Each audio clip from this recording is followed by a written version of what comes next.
በታሪክ ገጾች ውስጥ አንዳንድ ፎቶግራፎች ዝም ብለው ምስል አይደሉም፣ የሕይወትና የሞት ድንበር መግለጫዎች ናቸው። ዛሬ የምናየው ፎቶግራፍ የተነሳው በጎርጎሮሳውያኑ አቆጣጠር በ1938 በጃቫ ደሴት ላይ ነበር። በፎቶው ላይ የምናየው ፍጡር ተራ እንስሳ አይደለም፣ እርሱ የጃቫን ነብር በመባል የሚታወቀው ዛሬ በምድራችን ላይ ሙሉ በሙሉ የጠፋው ድንቅ የዱር እንስሳ የመጨረሻው ሕያው ምስክር ነው። ይህ ምስል ሲነሳ በፎቶው ላይ ያለው ነብር የዝርያው የመጨረሻ ተወካይ እንደሚሆን ማንም አልገመተም ነበር። ጨለማውን ሰብሮ በደብዛዛው ብርሃን ውስጥ የሚታየው ይህ ግርማ ሞገስ ያለው እንስሳ ወደማይመለስበት የጥፋት ጉዞ ከመሄዱ በፊት ለዓለም የተወው የመጨረሻ መልእክት ይመስላል። የካሜራው ሌንስ የዚህን እንስሳ ትንፋሽና የመጨረሻ እይታ ሲያስቀር፣ ከጀርባው ያለውን ታላቅ አሳዛኝ ታሪክ ግን አላሳየንም። በኢንዶኔዥያ ጥቅጥቅ ያሉ ደኖች ውስጥ ለዘመናት በነጻነት ሲዘዋወር የነበረው ይህ የጫካው ንጉሥ እንዴት ካለ ምንም ተተኪ ጠፋ? ይህ ፎቶግራፍ የተነሳበት 1938 ዓ.ም ለዓለም የተፈጥሮ ታሪክ ትልቅ ጥቁር ነጠብጣብ ጥሎ ያለፈ ዓመት ነው። ፎቶውን በጥንቃቄ ስትመለከቱት በነብሩ ዓይኖች ውስጥ የሚታየው ብቸኝነትና ፍርሃት ልብ የሚነካ ነው። ይህ እንስሳ በደሴቲቱ ላይ የመጨረሻው መሆኑን ያወቀ ይመስል ወደ ካሜራው ትኩር ብሎ ይመለከታል። ዛሬ ይህንን ምስል ስናይ የተፈጥሮን ውበት ብቻ ሳይሆን የሰውን ልጅ አጥፊነት ጭምር እንረዳለን። ይህ ቪዲዮ የዚያን ድንቅ ፍጡር የመጨረሻ ቀናትና ከዚህ ፎቶ ጀርባ ያለውን ምስጢራዊ ታሪክ ይዞላችሁ ቀርቧል። እስከ መጨረሻው አብራችሁን ሁኑ። ታሪካችንን ለመረዳት መጀመሪያ ወደ ጃቫ ደሴት መጓዝ አለብን። የኢንዶኔዥያ አካል የሆነችው ጃቫ በአንድ ወቅት በጥቅጥቅ ያሉ ሞቃታማ ደኖች፣ ረግረጋማ ቦታዎችና እሳተ ገሞራማ ተራሮች የተሸፈነች ገነት ነበረች። በእነዚህ ደኖች ውስጥ የጃቫን ነብሮች ፍጹም ገዢዎች ነበሩ። ከሌሎቹ የነብር ዝርያዎች በተለየ መልኩ የጃቫን ነብሮች መጠናቸው አነስ ያለ ቢሆንም በጣም ጠንካራና ፈጣኖች ነበሩ። በቆዳቸው ላይ ያሉት መስመሮች በጣም ረዣዥምና ጥቅጥቅ ያሉ በመሆናቸው በጫካው ውስጥ በቀላሉ ተደብቀው ለማደን ያስችሏቸው ነበር። የአካባቢው ተወላጆች ነብሩን እንደ ተራ እንስሳ አይመለከቱትም ነበር። ይልቁንም የጫካው መንፈስ ጠባቂ፣ የኃይልና የግርማ ሞገስ ምልክት አድርገው ያከብሩት ነበር። በጃቫ ባህል ውስጥ ነብሩ ልዩ ስፍራ ነበረው። በደሴቲቱ ላይ ያሉ ሌሎች እንስሳት በሙሉ የእርሱ ራት ነበሩ። እርሱን የሚገዳደረው ምንም አይነት ሌላ አዳኝ እንስሳ አልነበረም። ነገር ግን ይህ ፍጹም ስምምነትና የተፈጥሮ ሚዛን ለዘላለም አልቀጠለም። የሰዎች ቁጥር እየጨመረ ሲመጣና የውጭ ወራሪዎች ደሴቲቱን ሲረግጡ የጃቫን ነብሮች ሰላማዊ ሕይወት ማክተም ጀመረ። የጫካው ጌቶች የነበሩት እነዚህ እንስሳት በገዛ መኖሪያቸው ውስጥ ተፈላጊና ተሳዳጅ ሆኑ።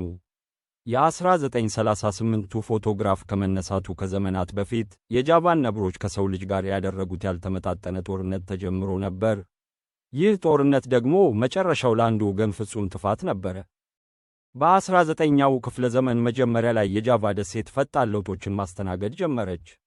የሆላንድ ቅኝ ገዢዎች ወደ ደሴቲቱ ሲገቡ ዓላማቸው ደሴቲቱን ወደ ትልቅ የግብርና ማዕከል መቀየር ነበረ። ለቡና፣ ለላስቲክና ለሸንኮራ አገዳ እርሻዎች ሲባል በሚሊዮን የሚቆጠሩ ሄክታር ጥቅጥቅ ያሉ ደኖች መመንጠር ጀመሩ። የጃቫን ነብሮች ለዘመናት የኖሩበትና ያደኑበት መኖሪያቸው በሰዎች መጥረቢያና እሳት ወደመ።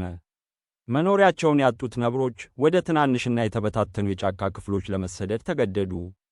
ከዚህም በላይ የጫካው መመንጠር የነብሮቹን ዋነኛ ምግባቸውን እንደ አጋዘንና የዱር አሳማ ያሉ እንስሳትን ቁጥር በከፍተኛ ሁኔታ ቀነሰው። የተራቡት ነብሮች ሕይወታቸውን ለማዳን ሲሉ ወደ ሰው መንደሮች መጠጋትና የቤት እንስሳትን ማደን ጀመሩ። ይህ ደግሞ በሰዎችና በነብሮች መካከል ከባድ ግጭት ፈጠረ።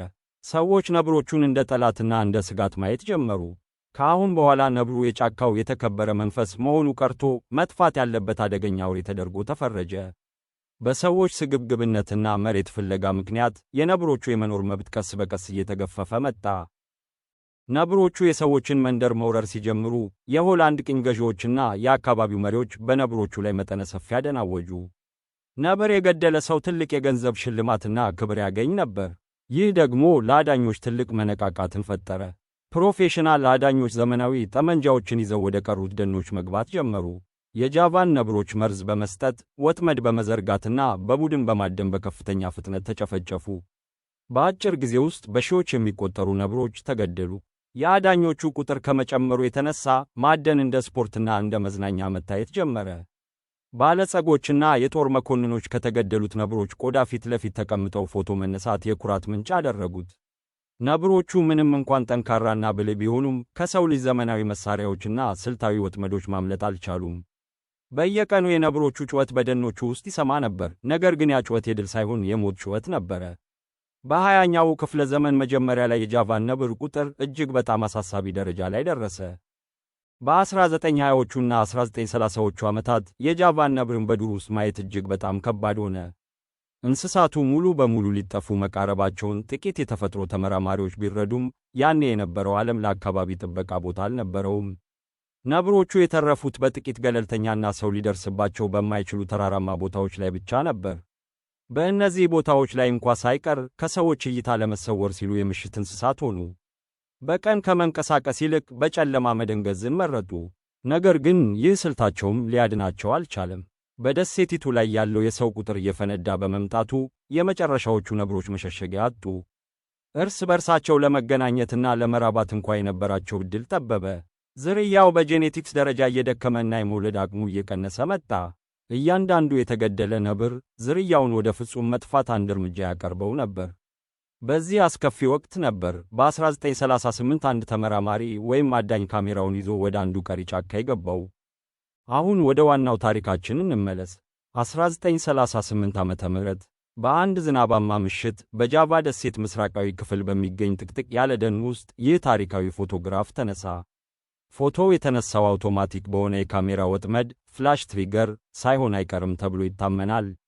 ነብሩ በጨለማው ውስጥ ምግብ ፍለጋ ሲራመድ በድንገት የብርሃን ብልጭታ ፈነጠቀ።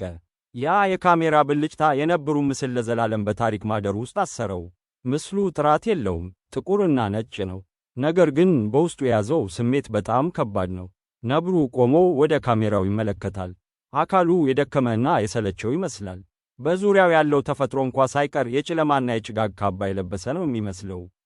ይህ ፎቶግራፍ የወጣው እንስሳቱ ከጠፉ ከብዙ ዓመታት በኋላ ነበር። ተመራማሪዎች ምስሉን ሲያጠኑ ይህ በሕይወት እያለ የተነሳው የጃቫን ነብር የመጨረሻው ትክክለኛ ፎቶግራፍ መሆኑን አረጋገጡ። ከዚህ ፎቶ በኋላ የጃቫን ነብርን በግልጽ የሚያሳይ ሌላ ምንም አይነት ምስል ለዓለም አልቀረበም። ከ1938 በኋላ የጃቫን ነብሮች ታሪክ ወደ ጭጋግ ተቀየረ። በአካባቢው ያሉ መንደርተኞች አሁንም ነብሩን እንደሚያዩትና ድምፁን እንደሚሰሙ ይናገሩ ነበር። ይህ ደግሞ ለሳይንቲስቶች ትልቅ ተስፋ ሰጥቶ ነበር። በ1940ዎቹና 50ዎቹ ዓመታት ጥቂት ነብሮች በተጠበቁ ፓርኮች ውስጥ ሊኖሩ ይችላሉ ተብሎ ይታሰብ ነበር። በ1970ዎቹ ዓመታት ሳይንቲስቶችና የተፈጥሮ ጥበቃ ድርጅቶች ነብሩን ለመፈለግ ትልልቅ ጉዞዎችን አደረጉ። በጫካዎች ውስጥ የካሜራ ወጥመዶችን አዘጋጁ፣ ፈሻቸውንና የእግር አሻራቸውን ፈለጉ።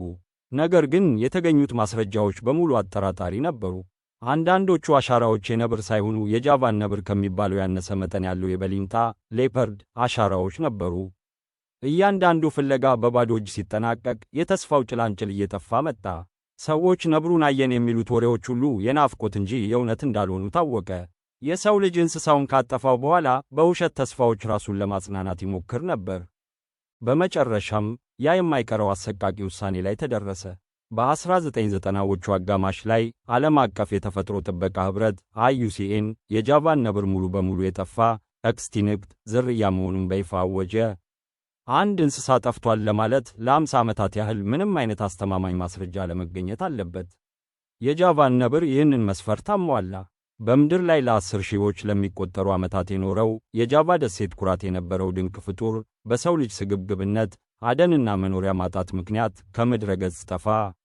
በዓለም ላይ ካሉት መካነ አራዊት ዙዝ ውስጥ እንኳ ሳይቀር አንድም የጃቫን ነብር በሕይወት አልተረፈም ነበር። ይህ ማለት የእነሱ የዘር ሐረግ ሙሉ በሙሉ አብቅቷል ማለት ነው። አሁን የቀሩን ጥቂት በሙዚየም ውስጥ ያሉ አጥንቶች፣ ደረቅ ቆዳዎችና ይህ የ1938ቱ ታሪካዊ ፎቶግራፍ ብቻ ናቸው። ይህ ማስታወቂያ ለዓለም የተፈጥሮ ተሟጋቾች ትልቅ የሐዘን ቀን ነበረ። የጃቫን ነብር ታሪክ ዝም ብሎ ያለፈ ታሪክ አይደለም፣ ለአሁኑና ለወደፊቱ ትውልድ ትልቅ ማስጠንቀቂያ ነው። የሰው ልጅ በተፈጥሮ ላይ የሚያደርሰው ጥፋት ምን ያህል አስከፊ እንደሆነ ያሳያል። እኛ ለአዳዲስ ከተሞች፣ ለእርሻ መሬቶች እና ለኢንዱስትሪዎች ስንል ተፈጥሮን ስናጠፋ ሌሎች ንጹሐን ፍጥረታት ዋጋ እየከፈሉ መሆኑን መዘንጋት የለብንም። የጃቫን ነብር የጠፋው በአንድ ጀንበር አይደለም፣ ቀስ በቀስ በየቀኑ በምናደርገው ግዴለሽነት ነው። ዛሬም ቢሆን በዓለም ዙሪያ ያሉ ሌሎች የነብር ዝርያዎች እንደ ሱማትራን ነብርና የሳይቤሪያ ነብር በተመሳሳይ አደጋ ውስጥ ይገኛሉ። የእነሱም ዕጣ ፈንታ እንደ ጃቫን ነብር እንዳይሆን ዛሬ መስራት አለብን። የ1938ቱ ፎቶግራፍ በየቀኑ ሊያስታውሰን የሚገባው አንድ እውነት አለ። አንድ እንስሳ አንዴ ከጠፋ በምንም አይነት የሳይንስ ታምር ተመልሶ ሊመጣ አይችልም። የጠፋው ጠፋ ነው። ስለዚህ ያለንን የመንከባከብ ኃላፊነት የሁላችንም ነው። ቪዲዮችንን ከመጨረሳችን በፊት አሁንም አንድ ያንን የ1938 ፎቶግራፍ በትኩረት እንመልከተው። ያ ነብር አሁን የለም። በፎቶው ላይ የሚታዩት ዛፎችና ጥቅጥቅ ያሉ ቅጠሎችም ምናልባት ወድመው ሊሆን ይችላል። ነገር ግን ያ ምስል በሰው ልጅ ሕሊና ውስጥ እንደ ትልቅ ጠባሳ ይኖራል። እንስሳው ወደ ካሜራው ሲመለከት እኛን እየጠየቀን ይመስላል። ለምን ይህንን አደረጋችሁብኝ? የሚል ይመስላል። የጃቫን ነብር ታሪክ የሰው ልጅ በተፈጥሮ ላይ የፈጸመው ትልቅ በደል ማሳያ ነው። ይህ ቪዲዮ ለእነዚያ ድንቅ ፍጥረታት መታሰቢያ ይሁን። ውድ ተመልካቾቻችን፣ ይህንን ታሪክ ስትሰሙ ምን ተሰማችሁ? ተፈጥሮን ለመጠበቅ እያንዳንዳችን ምን ማድረግ እንችላለን? ሐሳባችሁን በኮሜንት መስጫው ላይ አጋሩን። ቪዲዮውን ከወደዳችሁት ላይክና ሼር ማድረጋችሁን አትርሱ።